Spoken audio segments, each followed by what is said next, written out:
Hello mga kamami ko, good morning. Andito nga pala si kamami nyo ngayon sa loob ng nyugan. Kami nga pala ng aking mister ay mag-uuling. Andito si kamami at magpuputol-putol nitong kahoy. Sumama nga pala ako sa aking mister para tulungan ko siyang magputol-putol nitong aming uulingin. Ito nga pala siya, oh. Magpuputol-putol tayo ng kahoy na ito habang si mister ko ay kumukuha ng aming uulingin. Ako nga naman ay magpuputol-putol naman dito. Yun lang ang gagawin ko ngayon. Ako ay magpuputol-putol ng ulingin namin ang aking mister. Yan. Pakikita ko sa inyo mga kamami ko ang aking pagputol-putol ng kahoy. Yan. Tayo ngayon ay magpuputol-putol. Ito nga pala mga kamami ko, oh. Ating puputol-putulin ito. Yan. Habang wala si mister ay tayo ay magputol-putol nito. Ito naman ay malambot, putol-putulin. Yan. Di ba kita ninyo? Tayo ay magputol-putol muna. Sa amin magsisibak ng kahoy. Ating abubukod yung malalaki at maliliit.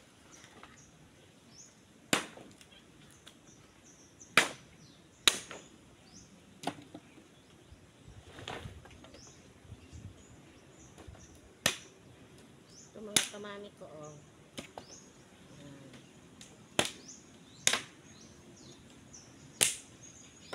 Diyan puputol-putulin.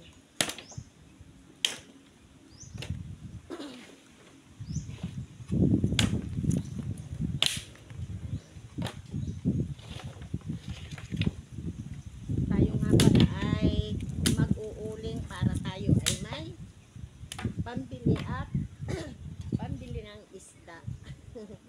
Wala namang gawa ay maguling-uling tayo.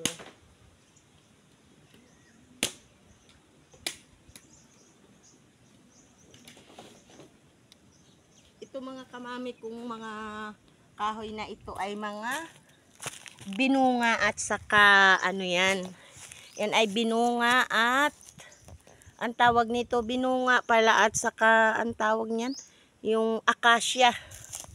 Yan, yan ang aming uulingin ng aking mister. Binunga at akasya. Tayo ay mag-uuling. Magsisibak muna. Magaputol-putol ng kahoy, hindi mag-uuling. Iba pa yung uling kaysa magaputol ng kahoy. Puputulin muna natin ito para ating ulingin. Yan. Ganito tayo sa atin pag tayo nasa probinsya.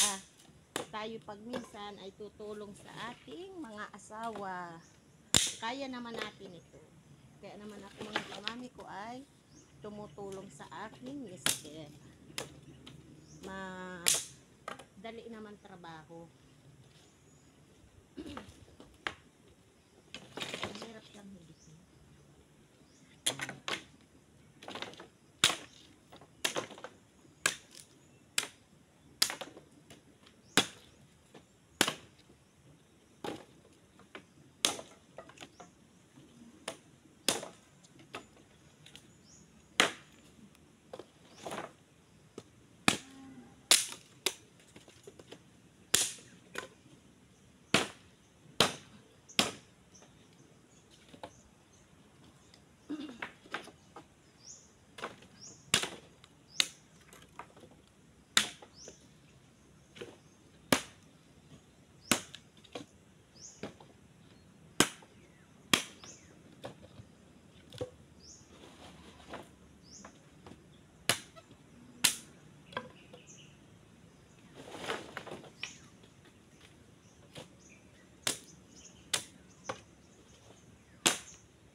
mga kamami ko, marami-rami na tayong mga napuputol-putol.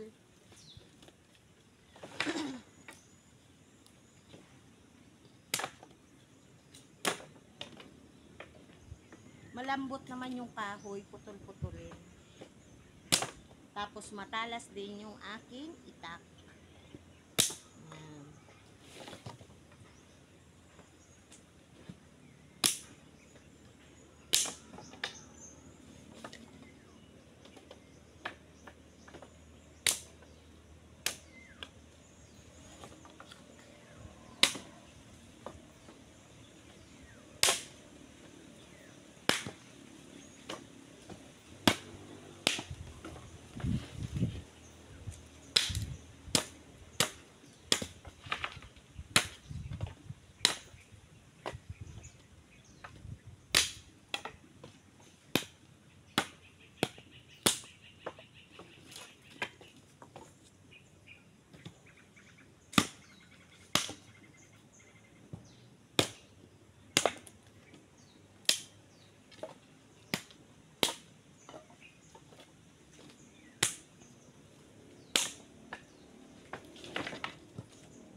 Let's go mga kamami ko sa pagputol-putol ng kahoy.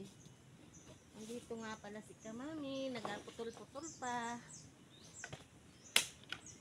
Ito.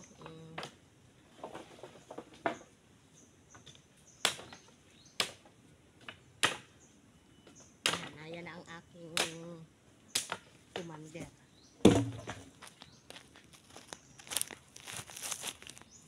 Yan na nga pala ang aking naputol. Madami na. Thank you for watching.